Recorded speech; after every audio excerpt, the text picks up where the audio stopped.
You are listening to the Exceptional Conservative Network. For more information, go to www.theexceptionalconservativeshow.com.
I don't read script reads me. Headley. And I'm Ryan Wolf. Our greatest responsibility is to serve our Treasure Valley communities, the El Paso, Las Cruces communities, Eastern Iowa communities, Mid-Michigan communities. We are extremely proud of the quality, balanced journalism that CBS 4 News produces. But we are concerned about troubling, irresponsible, one-sided news stories plaguing our country. The sharing of biased and false news has become all too common on social media. More alarming, some media outlets publish these same fake stories without checking facts first. The sharing of biased and false news has become all too common on social media. More alarming, some media outlets publish fake stories that aren't true without checking facts first. Unfortunately, some members of the media use their platforms to push their own personal bias and agenda to control exactly what people think. And this is extremely dangerous to our democracy. this is extremely dangerous to our democracy. This is extremely dangerous to our democracy. This is extremely dangerous to our democracy. This is extremely dangerous to our democracy. This is extremely dangerous to our democracy. And we trained actors, motherfucker. Hey, good day to you all. Welcome to the new. I'm your host, Randy Perham. So, happy Friday. Yes, fantastic Friday. And this is the time that we also take the time to thank our men and women who are serving our nation across the world, protecting our freedoms and our liberties and our way of life, better known as Red Friday. Remember, everyone deployed Friday. We salute you. We thank you for your sacrifices and commitments. And keep doing what you're doing, because we surely do appreciate it. And this week, I didn't realize I had a week off from class. So I was like engaged in my studies and everything, and went to go do my discussion board in the class, and it was like not this is optional and ungraded. I was like, oh, good, because this is the week that we are turning in our papers, our final course papers. So I already turned mine in 2 weeks ago. So hey, overachiever, I know. But this week has been pretty chill, but to the same token, kind of busy. Did my photo shoot for my campaign the other day. That was pretty fun. Had a good time with that. And then, let's see, had a few Zoom calls this week. Particularly yesterday was like a series of them. I was like zoomed out by 7 o'clock. I was like, oh my God, I'm done. But it was, I did one yesterday with some kids out of Kodiak, Alaska. And it's a kind of like a career day mentorship on college life and stuff like that. And that was a lot of fun as well. So those are the kind of things that transpired this week for me. Hope you all had a great week and ready to unwind for the weekend, because I sure am. But anyways, I'm going to jump to a commercial break real quick, because I was getting some stuff together and time kind of got away from me, so I want to I want to come back and discuss some things, and we'll be right back. So keep it locked right here. You are listening to the Exceptional Conservative Network. For more information, go to www.theexceptionalconservativeshow.com.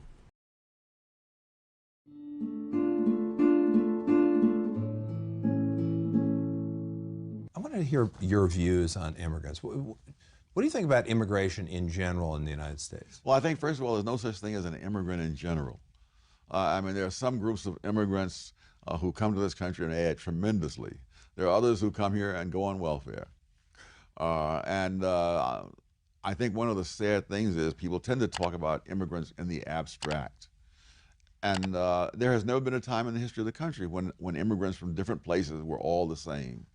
And so I think one of the things the United States has to be able to do in the long run is control the border, first of all, because if you don't control the border, it is absolutely irrelevant what your policy is, because other people will decide who gets in. This is a tough public policy question, maybe even a moral question. What do we do about illegal immigrants who are in this country, supposedly 10 million of them, who are already here? Can we change the law and kick them out, or do we give them a path to citizenship, or what do we do, or ignore them, which is what we're doing now? Well, ignoring is the most politically expedient thing to do. The question is whether or not you want to enforce the law. And if you enforce the law, I think you'll solve 90% of the problem. You know, if you're here illegally and you pay a price for that, fewer people will come, and many of those who are here now may decide that it's time to leave. You don't have to, the silly notion that you have to search out every illegal immigrant. Nobody is even suggesting that. So you don't think, for example, it was proposed by John McCain, and President Bush supported this, a kind of a path to citizenship, where you say you got... There's always been a path to citizenship. You just don't break into the country and expect to take that path. We don't have an immigration policy unless we control the border. It doesn't matter what our policy is. If anybody who wants to cross the border can cross, then our policy is just a bunch of words on paper. Okay, so I think I hear you. I think I can deduce from that set of comments two policies. One is, for sure, you get control of the border. Yes. That's just obvious. We get control of the border. But from that point forward, you're as dubious about the editorial position of the Wall Street Journal, which is consistently pro-immigrant, as you are dubious of the President of the United States, because your point is neither one of them really knows in enough detail who these 11 million people are, whether they're doing net good or harm to the economy. So you don't buy the Wall Street Journal argument that on net, surely they're doing more good than harm, more economic good than harm. You don't buy that? No. And especially when they're trying to talk about having people in agriculture. I mean, this is a country that has had a chronic surplus of agricultural output for decades on end, costing the taxpayers billions upon billions of dollars. But because the federal government subsidizes the output, the surplus, right? Yes. All right. Yeah, yes. And in fact, I think the federal government subsidizes the water that creates the surplus that it then subsidizes again. And I think that any discussion of people in the abstract drives me crazy, because there are no abstract people. 100 years ago, people understood that. And so when there was a debate about immigration, there was a multi-volume set of tomes about the characteristics of the immigrants from various countries. How do their kids do in school? They had the guts to be picky. Yes. They said, we'll take some. Yes. But they better do us good. Yes. How are the people that we know about now, how are their kids doing in school? What is their crime rate? What is their disease rate? All those things, that matters. You know, they brought out all these kids, and I said, these are just kids. Well, you know, kids do grow up, and they have other kids. We don't know. Maybe that's a good thing. Maybe it's a bad thing. We don't have a clue.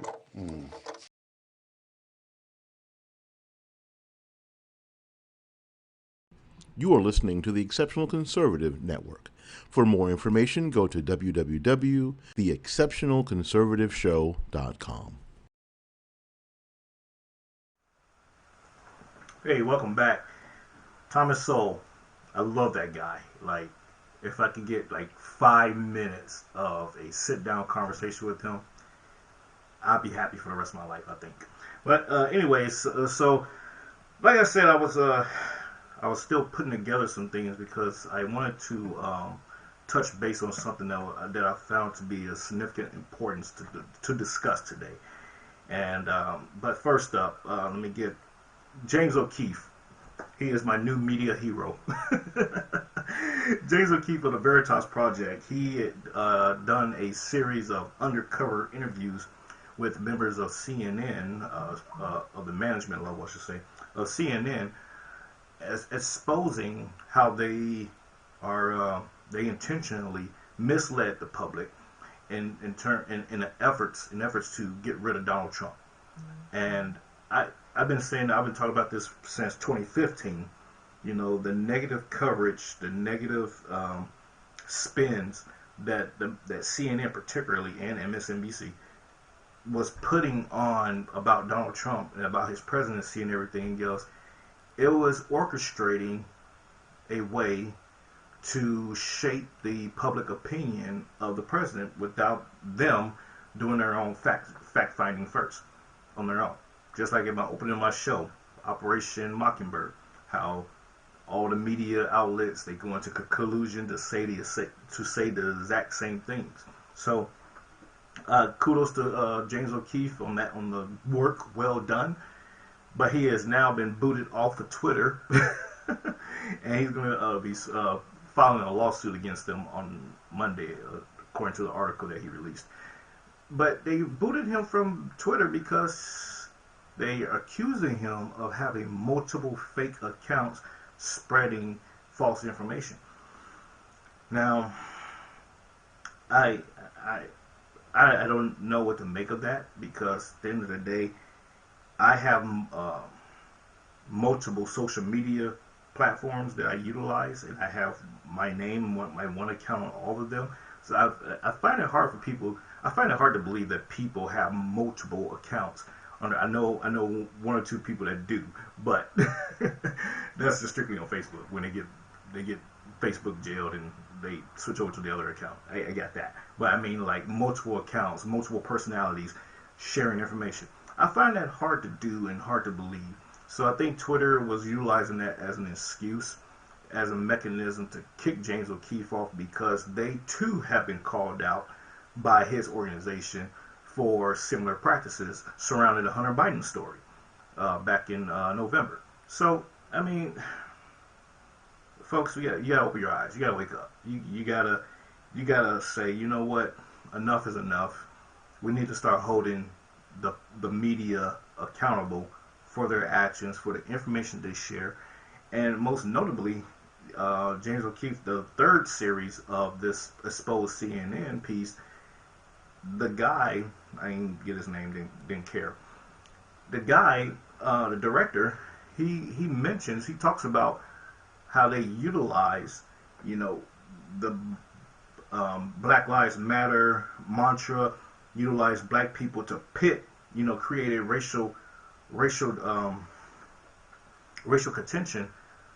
tensions among, you know, the Stop Asian Hate ordeal and everything else.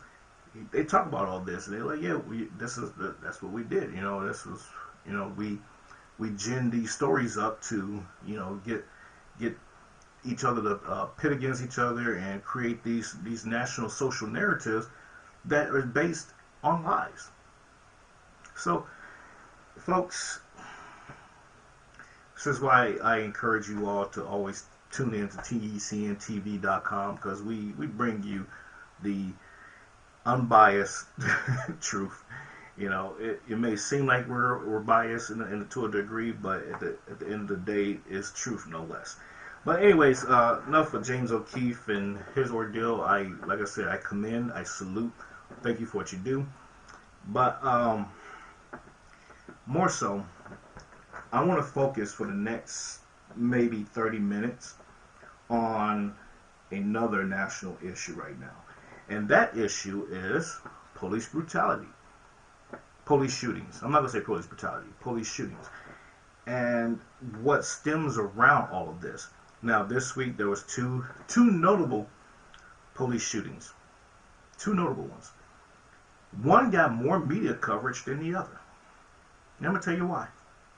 The first one that happened involved ex-officer Kim Porter out of Minnesota, who shot and killed 20-year-old Dante Wright for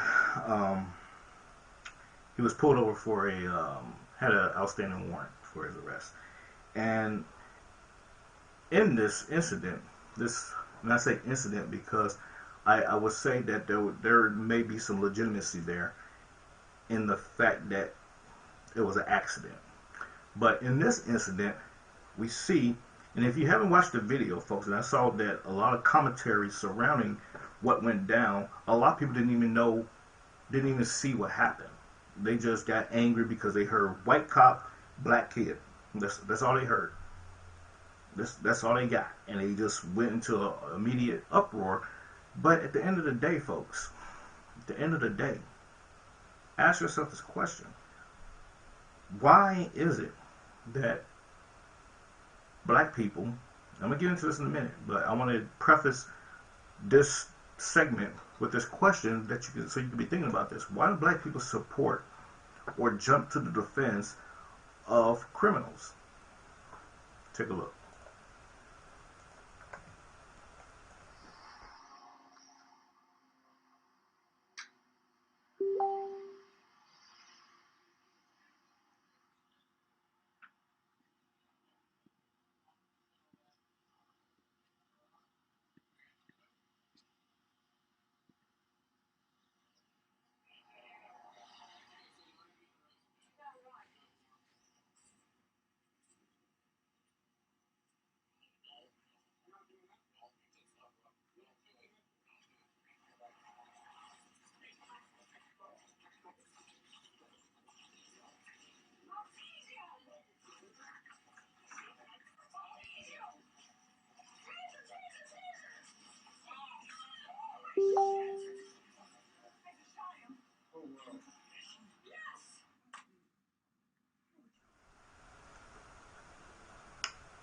So, I don't know if you saw, I don't know if you was able to hear that.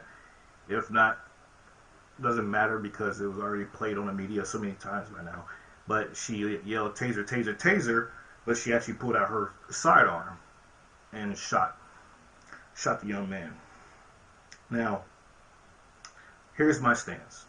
Number one, he was already being detained by what looked like, this is what the media also leaves out, by what looked like he could have been African American, Hispanic cop, mixed. But okay, he was already being detained, getting handcuffs, get placed on him and everything else, and he decided to fight, break away, and jump in the vehicle. Now, we've seen videos in the past, and a matter of fact, I think I covered one last week, where a woman, she was subsequently killed. She ran around the car trying to get away from the cop, and she jumped in the car and pulled out a gun and started shooting. She shot the cop in the chest. He had on his vest. He returned fire and killed her. Black woman. So, for us to sit here and say, she didn't know the difference between, how could she not know the difference between a gun and a taser? I absolutely 100% agree with you. And ladies and gentlemen, that is what the investigation should reveal, is that a taser and a gun sits on opposite sides of the body. Now, it could be in a moment of distress and kind of like forgot where they were at, but that still does not negate the fact that both weapons were charged. The gun had to been loaded, chamber and round, and off safe for her to pull the weapon out and fire immediately.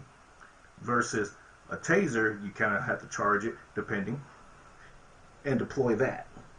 Different functionalities going on. Now, if she had both of them like charged, armed, and ready to go upon pulling the trigger, I think that's a problem. And I think the prosecution, investigators, they're going to see that.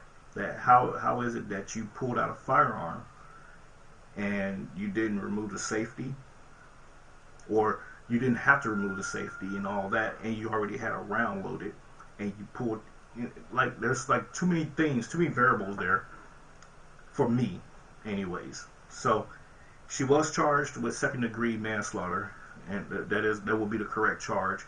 But nonetheless, I still take pause to the fact that Minnesota, the people of Minnesota went into an immediate riot like soon as it happened. Like, come on, folks. Why? Now, people like to bring up the argument that, you know, it's only black people that's getting killed, or this and that and third, or they're only treating us like this because we're black and all that. Folks, in Maryland, the other story. In Maryland, a 16-year-old white kid playing with a BB gun in his driveway in front of his own house had the cops called on him. Cops arrived. He pointed a BB gun at them. The police shot him and killed him. Once he was shot by the cops, they approached him and everything else. He pulled out a knife and they put another round in him and killed him. The media barely covered it. Didn't even touch it, I don't think. Most of the media outlets didn't. So here it is. But let me back up. It was a white cop and a white kid, 16-year-old. Media's not going to touch that too much because that doesn't fit the running narrative that CNN would have jumped all over had it been a white cop and a black kid. Now, folks, there's another issue. Let me find that video. Here it is. It's another one that would kill the narrative that also did not get media attention. Is we saw how last week a Army lieutenant who was pulled over by the cops had his hands up and everything else. The cop was being belligerent and you know, threatening and all that good stuff, right? So that cop subsequently got fired. The lieutenant is suing the police department or the police officer for somewhere around like $1 million. But one thing that people are not realizing is these are actually like kind of like one-off situations. What do you make of this? He said he's not going to shop the car, so. Okay, that's all right.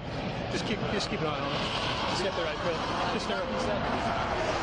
Put your hand on the steering wheel. No. What are you reaching for? Oh, whoa. Hey, get out of the car, man. You got a gun right there. Whoa. Get out of the car. There's rights to this. Get out. There are rights to this. Do you have a concealed There are carry? rights to this. Whoa, get out. Hold up right there. It's open, but my hands are up. No, you gotta. This is on body cam. You have a body cam, sir? Put your hands over your eyes. Do you have a body cam? Put your hand over your eyes. Do you have a body cam, sir? Put your hands over your eyes. I will send this dog on you. I will shoot you if you do. Don't fucking grab my gun. You have rights. Put your hands. You have rights too. You have rights too. Don't you dare. You have rights. You cannot shoot me here. You This is unconstitutional. You know that. Right. You have a weapon. Okay. Yes, I do. And it's Don't. What I need you to do. Hey. You guys grabbing me on this is also unconstitutional. Body cam request. Can you quit yelling so I can talk to you? You have a gun for me, sir. Okay. I need you to relax for me, okay? I will shoot you if this possible. If that's a threat, it's open threat. You have no body cam. You know this. He has a My hands are open. My hands are open. Okay. My hands are open. You need to get out of the car No, so we can remove you from that weapon. You cannot. No, it is constitutionally owned. I see that. You have a concealed carry permit. It is not concealed. Yes, you can see the weapon. It's right there. Don't body do cam. it. Body. Okay. What are you afraid of? Don't do it. I'm not doing anything. Do me a favor. Just please step out of the car. That's all we're asking you to do. Oh, you're asking me not to gun. Yes. Conceal your weapons, please. No. This is how we treat each other civilly. This is not how we act civilly. You know Sir. this. Right eye. Right eye. You got cover? No. Yes, we do. Don't. Just please. Do you have body cam? Please. Do you have body cam? Do not forcibly remove Do not. Don't. Do it. Don't. You know that. That's not. Please. I need you to get out of the car. Then out. Hey, I see double blue, sir. They're gonna shoot me on double blue? Just relax.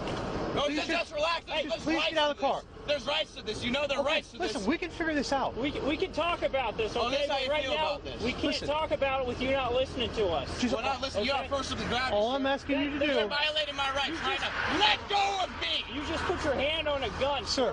Whoa. No, you pulled a gun on me unconstitutionally. Please. And I did my in response. We We don't want to do this, man. Just get out of the car. I'm just asking.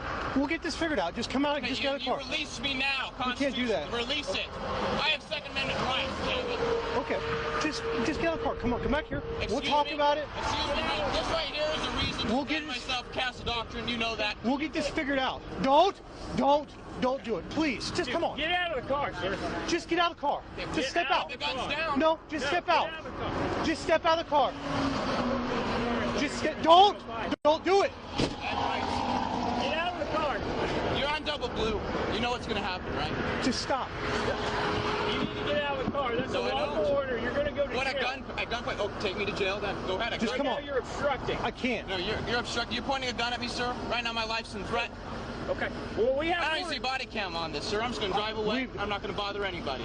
No, you're Hands not. on the seat. Don't do this. Don't do it. Don't.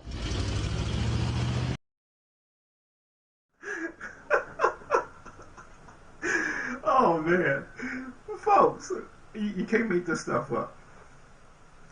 And I already know. He was white, Randy. Yeah, he was. And guess what? There's black people that have done the same thing. Yes, this is true. There has been Asians, blacks, Hispanics, you name it. They have all done the same thing.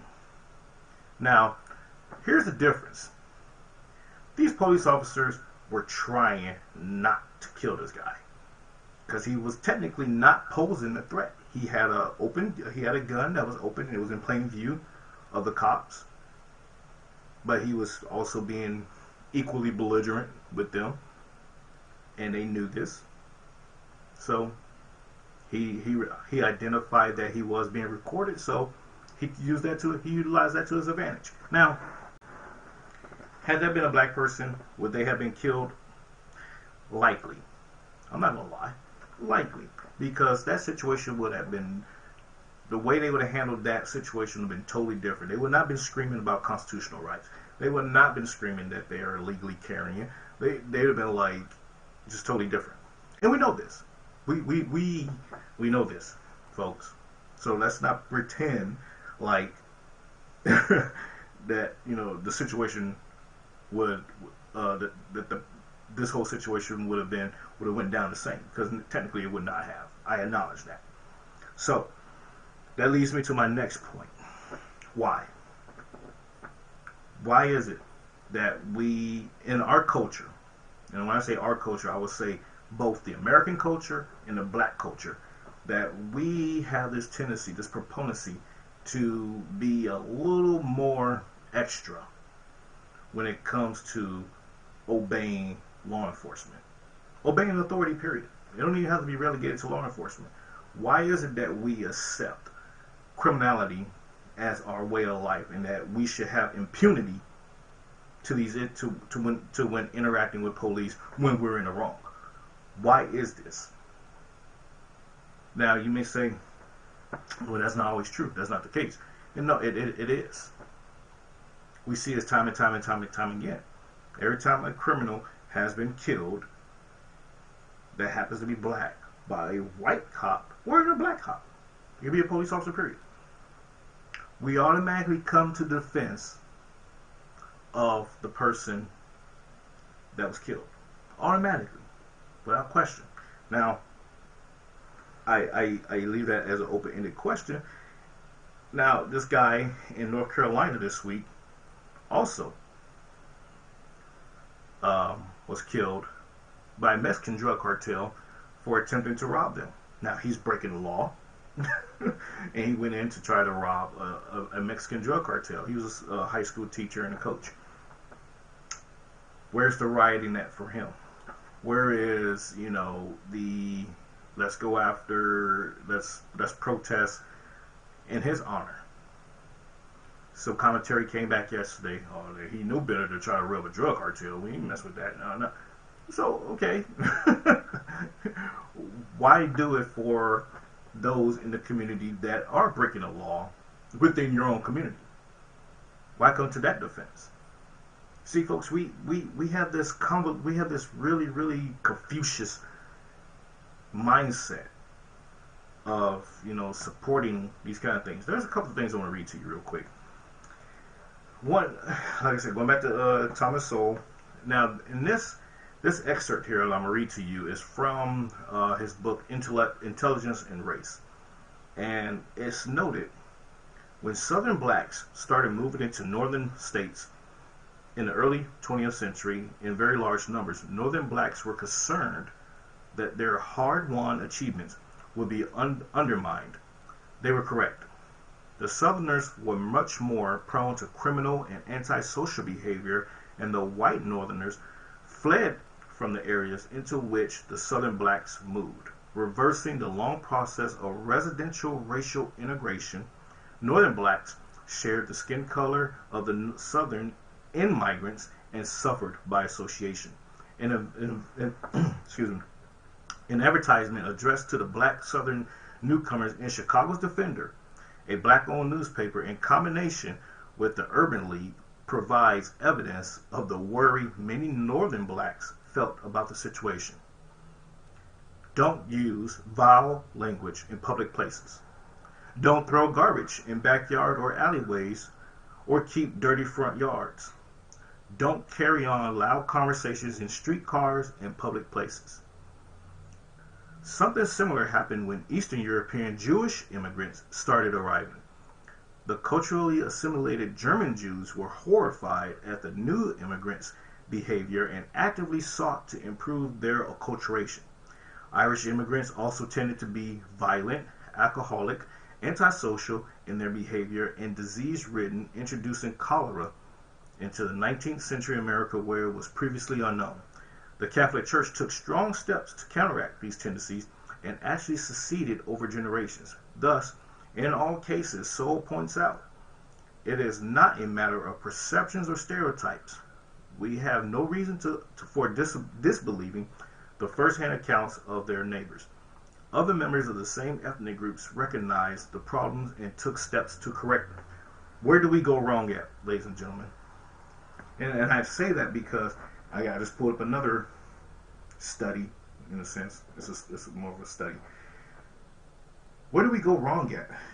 And this is totally correct, because even when growing up in Chicago in the 90s, 80s and 90s, you see the various conditions of neighborhoods. And on the west side, you didn't have, you had a lot of home ownership, but it was also mixed in with a lot of apartment buildings. And you're like almost hard pressed to find the homeowners' yards filthy, dirty, littered and everything else. But you go in front of the apartment complex buildings, you couldn't walk outside barefoot. Broken bottles, trash, you name it. Toys scattered, both front and back, and on the side. So why is this? And this is a pretty much an all black neighborhood. Why is this? Because the blacks that owned houses, they understood property value. They understood, I need to maintain upkeep my property, because it would increase in value over time. And I may decide to sell it and whatever else. I can't worry about what's going on across the street.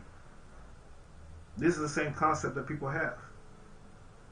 Back then, we cultivate this culture into thinking that we are impugn, or that we should allow insolent behavior in our society because of whatever ills of the day that we're witnessing.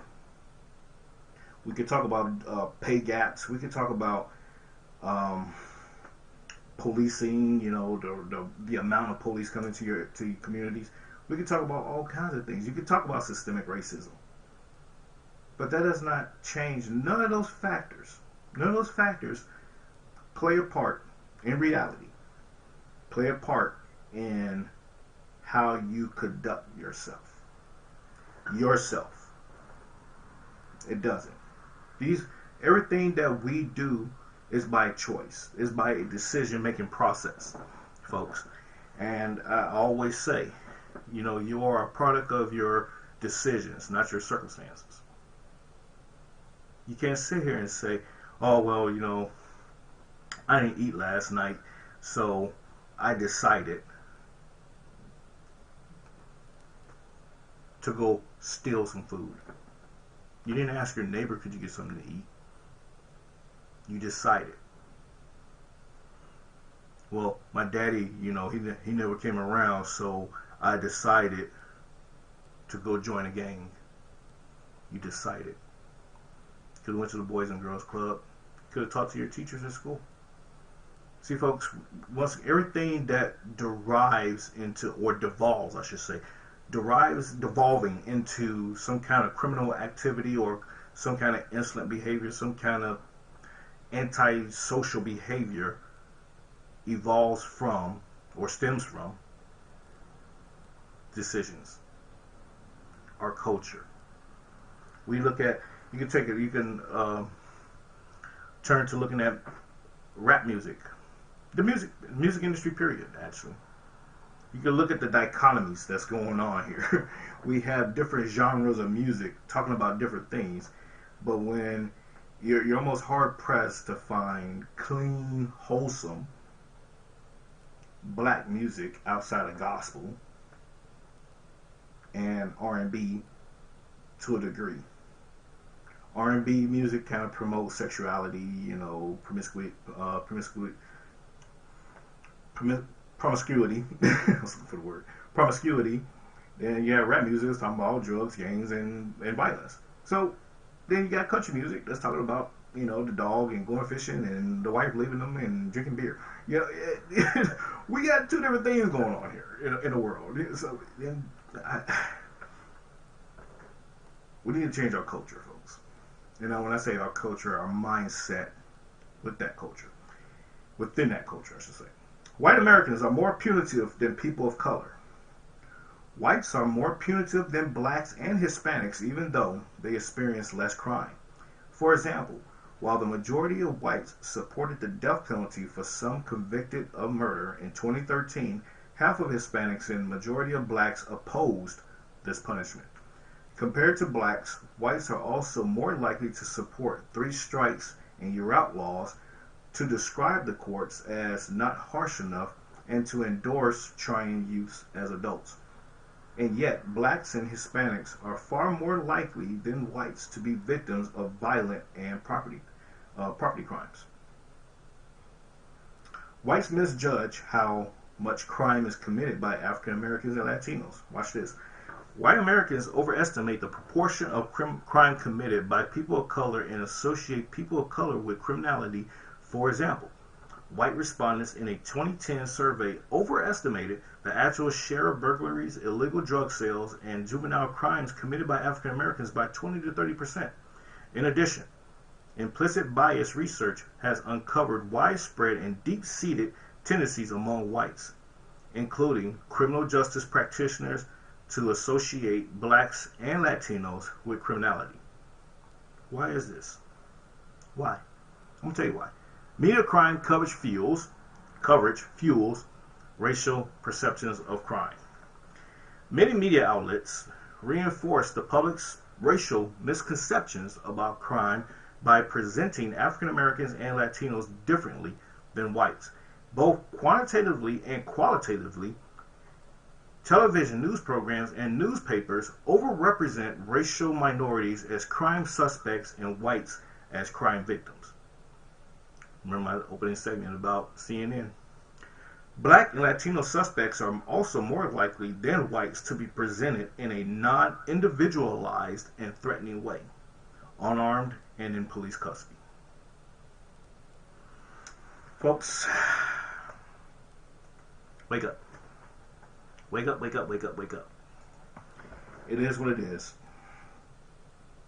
All I always say about this piece is that we cannot continue to go down the path of cookie cutting how policing should be done or what it should look like. What we need to do is look at the cultures in which the causation of police reactions to these environments.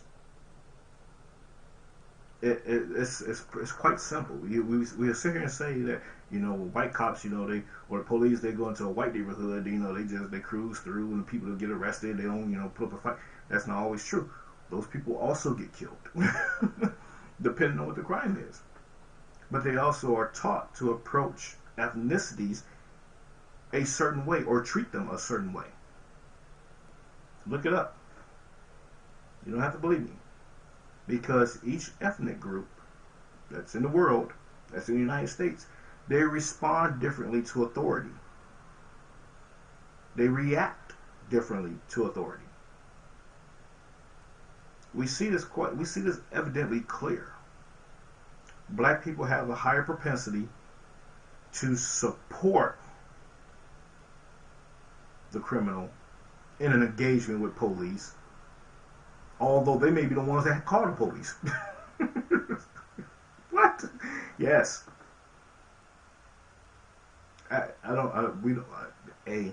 Maybe there's some studies out there I have to find as to why is that. But Thomas Sowell talks about that in Intellectuals and Race too, towards the end of his book. He talks about how we are pretty much the only ethnicity, black people, that will assimilate automatically to the support of other blacks, no matter what's going on. They could be dead or wrong. Okay, we see this in marriages. We see this in marriages too, where, you know, you're out with friends, you and your spouse, and your spouse is mouthing off for doing something wrong. You're like, honey, hey, chill out, whatever.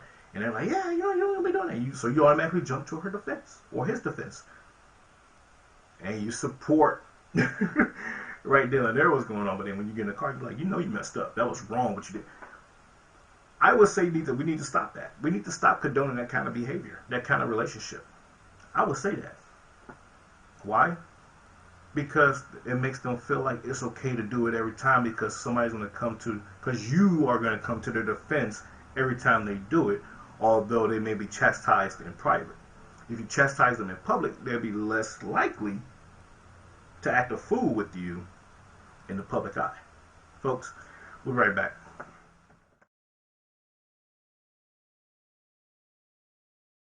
You are listening to the Exceptional Conservative Network. For more information, go to www.theexceptionalconservativeshow.com.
You are listening to the Exceptional Conservative Network. For more information, go to www.theexceptionalconservativeshow.com.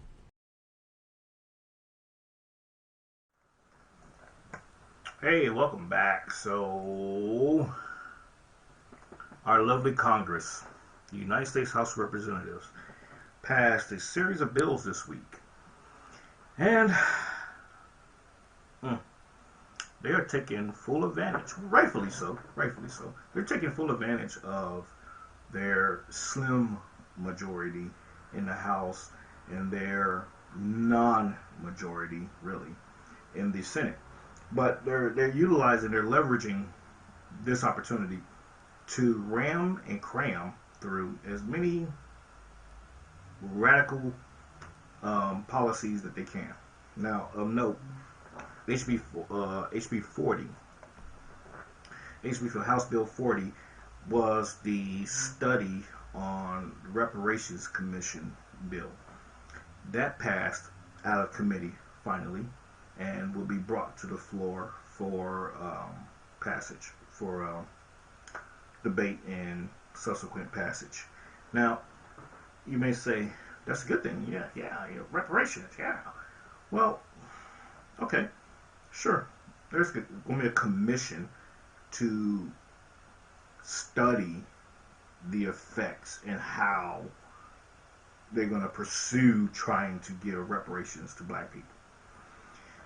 Evanston, Illinois, just recently did disperse, I think it was like $10,000 per resident of African American descent as a form of reparations, but it wasn't direct money to them. It was for housing. They allocated $10,000 per person for the housing community to, fix up their homes and stuff of that nature, streets and what have you. So a lot of people in Evanston, Illinois kind of took pause to that and were upset because they're like, yeah, but not everybody owns a home. Not everybody, I may decide I don't want to stay here for an extended period of time. I may be just passing through. And so it's hard to really get down into the weeds of reparations and what that should look like. I think it was North Carolina or South Carolina a few years back. They done something similar in a small town. As soon as the elections were over with, the board was like pretty much all black, and they voted in to do reparations coming out of the city funds, and it was that chaos. Yeah, I talked about that a couple years ago when that happened. But anyways, so the next act. The next bill that Congress passed was called the Paycheck Fairness Act, and that passed narrowly, 217 to 210. And this is to address the gender pay gap for women in the workforce. Now this bill was kind of weird because when I read it, they still left in the provisions to justify giving women less pay. Education, skills, different work schedules, what have you. So I was like, what was the aim of this bill then? If you're gonna leave in the same provisions that has always pretty much transpired, what changed? So what actually changed was the fact that they're addressing a person, two people, a man and a woman, having the exact same education, the exact same skill sets, what have you, in the same position, getting the same pay. Now, folks, I have been taught over the years in salary negotiations, pay negotiation, benefits and stuff like that in interviews and what have you, and going to HR and saying, hey, what is the typical or what is the average pay like, for this position and this, that, and third. Those are things that I've been taught growing up. So I don't understand how is it that we are in 2021 and there are people who are accepting job positions or working a job that's equitable, I just said equitable, to their male counterpart, and they're getting paid less. And not knowing this or not saying anything about it. Now, sure, there could be some reprisal reasons behind that. I'm not disputing that. But I would think over a course of a couple of paychecks, a whole bunch of people would know about that by now. I'm just saying. So, I don't know. But there is a double-edged sword to this. This could prompt employers to be more hesitant in hiring females for such positions of equity to the male side of the house. That could be that, and it could be, hey, we're hiring for this position, but these are the parameters within those set guidelines by this bill, these are the conditions in which we will hire you. You're going to have lesser hours than Joe. You're not required to have a bachelor's degree like Joe. So there's going to be some justifications there to continue implementing such measures. That's all I'm saying. But then a few reps out of the House tried to propose a bill to expand the courts, the Supreme Court, from 9 to 13 justices. And Speaker Pelosi shot that down and said, I'm not bringing that to the floor. No. Rightfully so. Now, last week I discussed how the Supreme Court changing the age to imposing an age limit based on the Constitution is for life. Imposing an age limit requires a convention of the states. That requires a ratification to the Constitution. Representative Andy Biggs introduced an amendment, Republican out of Andy Biggs, he's forgive me, I don't remember. I want to say either Ohio or Arizona. I can't remember right now. But anyways, he's the head of the Freedom Caucus. He introduced an amendment to put a cap on not expanding the Supreme Court, which also will require, to a degree, a convention of the states, because you're proposing a constitutional amendment. So, the Democrats are playing with fire when they're talking about weaponizing the Supreme Court for political reasons. It's not because of there's an imbalance. No. The Supreme Court over the years has shifted in ideological views since its founding. So just because right now you don't like it that it's 6-3 doesn't give you the right to say I'm gonna add more people to bring myself some balance, or bring our party or our ideology some leverage to the game. No, that's not how that works. Congress, that's not how that works. So just don't suck. I'll put it like that. If you don't like the way our Constitution is working, if you don't like the fact that the American population is gearing away from the Democratic side of the house on politics and shifting to more conservative views, don't suck. Don't have sucky policies. That way you don't have to worry about going through these efforts of bringing in a new demographic of people in the form of illegal immigrants. You don't have to worry about doing that if you just didn't suck. Folks, that's all the time I had with you all today. I appreciate you. As always, you can pick up my book, The New You, Now Equipped with Wisdom, on Amazon.com on the ebook format there. You can follow me on Twitter, Instagram, MeWe, what else? Parler. Yeah, those things. And if you want to contribute to my campaign or support my campaign, you can go to www.rperm4us.com. Also, you can donate if you want to support the show. Be a member. Be a part of this show as a guest and whatever else. You can shoot me an email, drop it in the comments and what have you, and we will coordinate that. And also, you can support me bringing you great material at $, on Cashapp, $RPerm4US. Same thing with PayPal, RPerm4US, and that is capital R on the Cashapp. Thank you all. We'll see you all next on Monday, I think. Yeah, Monday. Take it easy. God bless, and be safe out there.